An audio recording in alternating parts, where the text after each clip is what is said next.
վստահ եմ, որ այստեղ սովորող երեխաները իսկապես ունեն ստեղծագործելու, իրենց բոլոր նախասիրությունները զարգացնելու, որակյալ կրթություն ստանալու անհրաժեշտ պայմանները եւ այսպիսի դպրոց պիտի լինի մեր երկրի յուրաքանչյուր դպրոց եւ հենց սա է պատճառը, որ մենք խոսում ենք այն մասին, որ առաջին 300-ից հետո մեզ արդեն սպասվում է հաջորդ 300 դպրոցը եւ մենք պետք է ապահովենք, որպեսզի մեր բոլոր երեխաների համար այս պայմանները լինեն հասանելի։ Պետք է ասեմ, որ սկսելով այս ծրագրի մասին խոսելիս, գիտեք, ամենաշատը մեզ հարցնում են, արդյոք կհասցնեք 300 դպրոցը ժամկետներում ավարտել եւ արդյոք կառավարության այդ կարևոր ծրագիրը իր հանգրվանին կհասնի։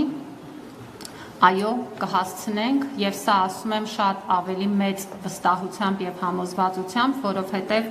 մենք այսօր արդեն ունենք ավելի քան 100 դպրոցներ, որոնք ավարտված են եւ ավելի քան 280 մանկապարտեզներ եւ նախակրթարաններ, որոնք ավարտված են, բայց մի կարևոր ցուցանիշ եւս որ կուզեի ընդգծել մեր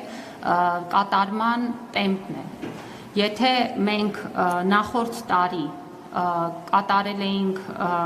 աշխատանքներ շուրջ 53 միլիարդ դրամի չափով, ապա այս տարի, այս մեծ ծրագրի շրջանակներում մենք շուրջ 121 միլիարդ դրամի կատարողական ունենք, իսկ սա առաջին հերթին կատարված աշխատանք է,